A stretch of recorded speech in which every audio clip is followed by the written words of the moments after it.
A taiga estava a morrer. Não foi uma morte rápida e misericordiosa. Foi uma longa e dolorosa asfixia. O sol, suspenso numa névoa esbranquiçada e fumegante, não era uma fonte de vida, mas um disco de cobre incandescente que queimava a própria alma da floresta. Já fazia 3 meses que nenhuma gota de chuva tocava a terra rachada.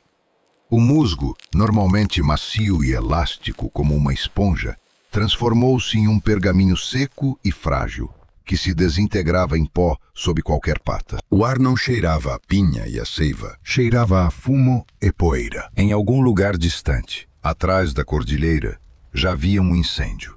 E esse cheiro fraco e pungente era um lembrete eterno de que o fogo se aproximava. Os pássaros silenciaram. Os animais fugiram.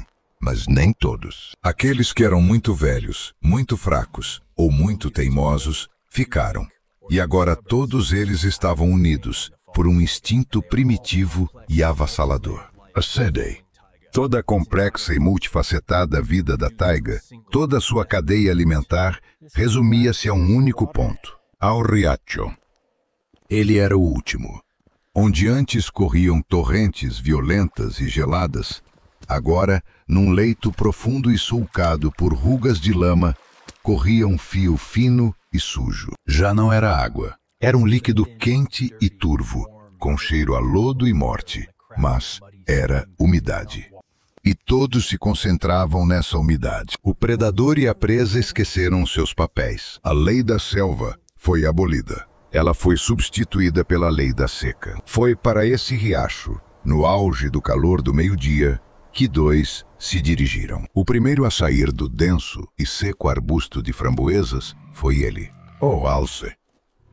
Ele era o patriarca, velho, poderoso, com os flancos encovados pela fome.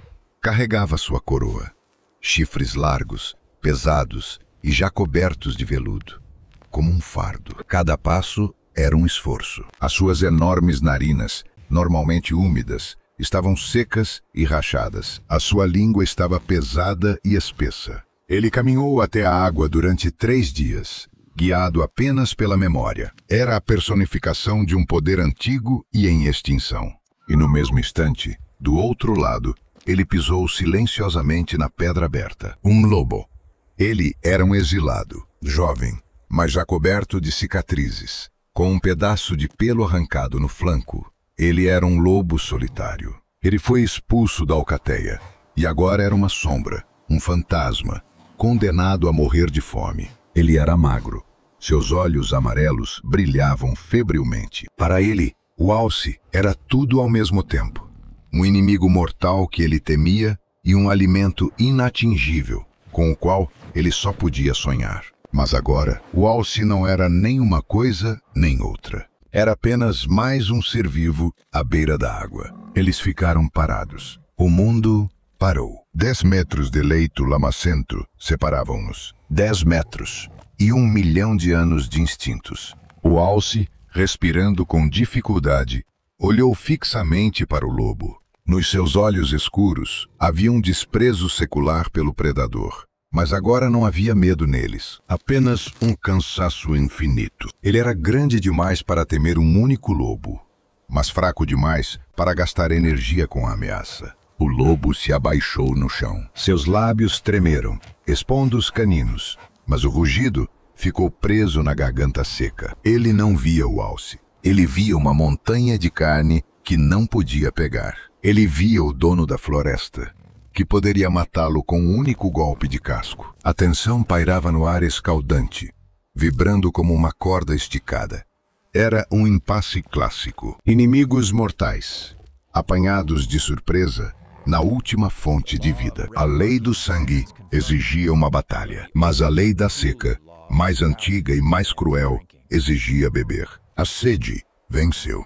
O alce, como o mais velho, como o dono, deu o primeiro passo. Lentamente, sem tirar os olhos do lobo, começou a descer até a água. O lobo não se mexeu. Apenas lambeu os lábios secos e rachados. Parecia que uma trégua impensável tinha sido firmada. E nesse momento, o vento, que não existia, trouxe um novo cheiro. Não era o cheiro de queimado, Era um cheiro forte, almiscarado e pesado de animal. O cheiro de força saciada e confiante. O alce parou, levantando a sua cabeça maciça. O lobo solitário saltou, com os pelos da nuca arrepiados. O seu pânico era quase palpável. Ele conhecia aquele cheiro. Eles não saíram. Eles materializaram-se a partir da névoa tremeluzente. Sombras.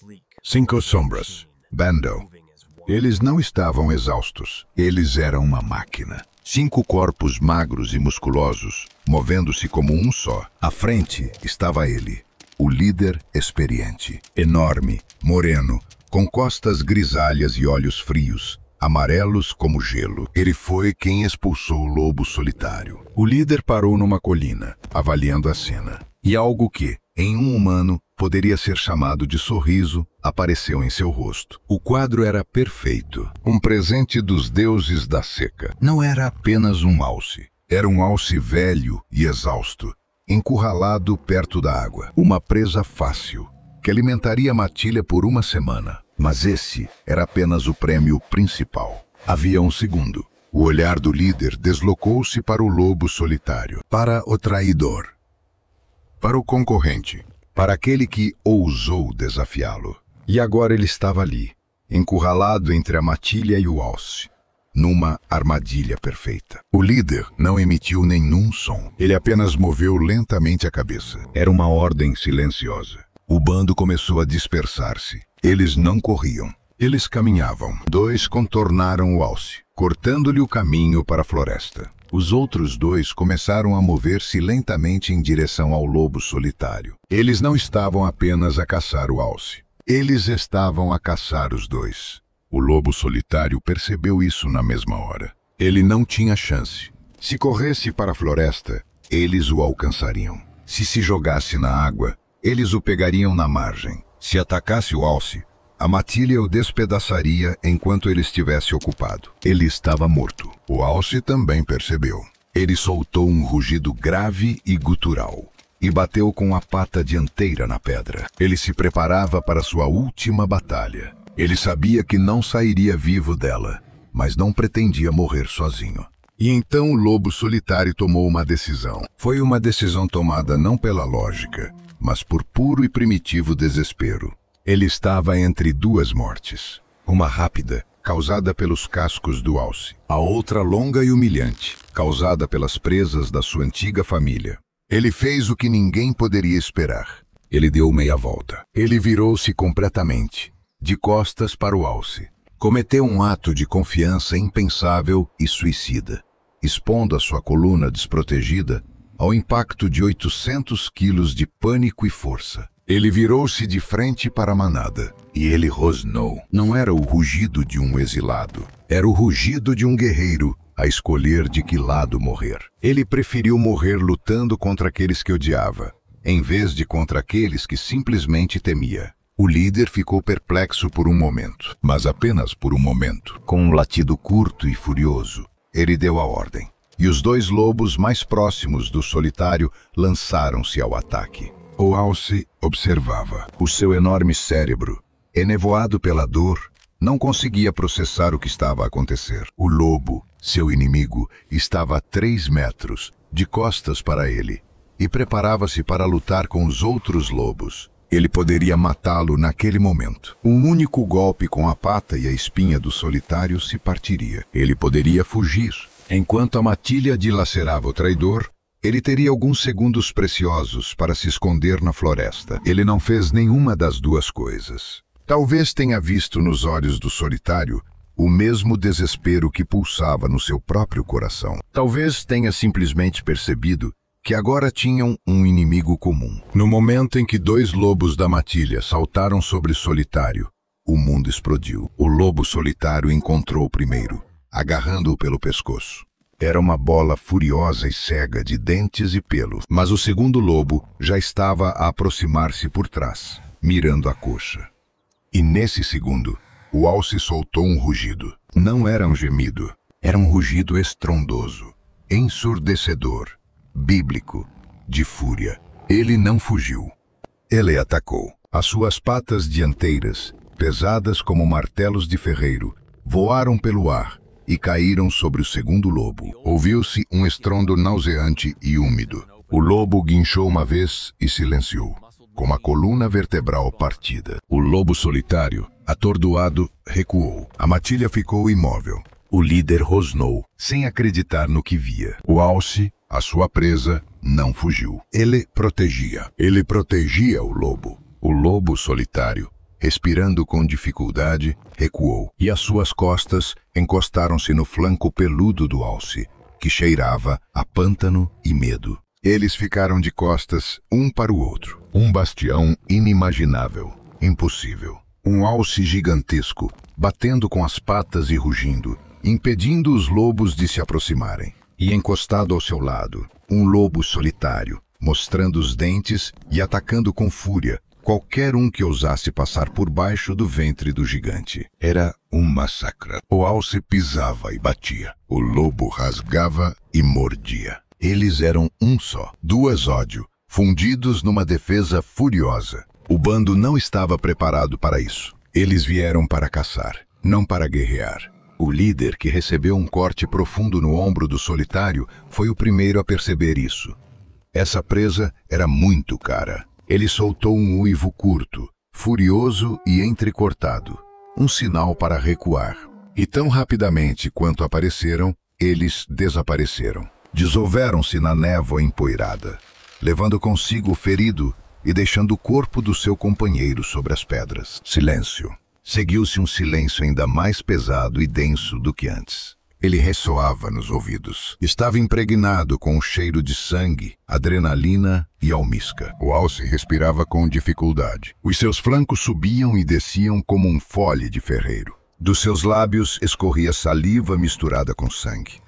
Não o seu. O lobo solitário rastejou 1 metro. Deitou-se de barriga para baixo, incapaz de ficar de pé. Tremia.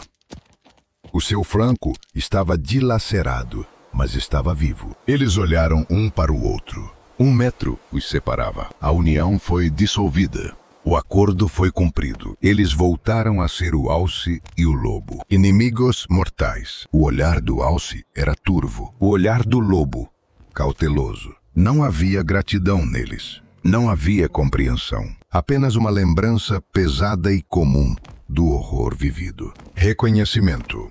O alce, como mais velho, como vencedor, como aquele que conservou mais forças, deu o primeiro passo. Ele virou-se para o riacho. Lentamente, majestosamente, ele abaixou sua enorme cabeça coroada de chifres até a água suja e turva e começou a beber, alto, ruidosamente, absorvendo a vida. Ele expôs o pescoço ao lobo, o ponto mais vulnerável. Foi um ato de confiança suprema e absoluta, ou de desprezo supremo. O lobo solitário observava o movimento da maçã do pescoço do gigante. Ele poderia saltar agora, agarrar-se à artéria carótida. Ele não saltou. Ele esperou até que o alce se saciasse. Depois, mancando, deu alguns passos rio abaixo e também mergulhou o focinho na água. Eles beberam juntos, inimigos, aliados. O alce e o lobo. O alce terminou primeiro. Ele levantou a cabeça. A água escorria do seu queixo. Ele não olhou para o lobo. Ele simplesmente se virou. E a sua enorme sombra escura desapareceu silenciosamente na floresta seca de abetos. O lobo solitário ficou a observá-lo até que ele desaparecesse. Então, ele virou-se e, mancando, dirigiu-se para o lado oposto, em direção às rochas.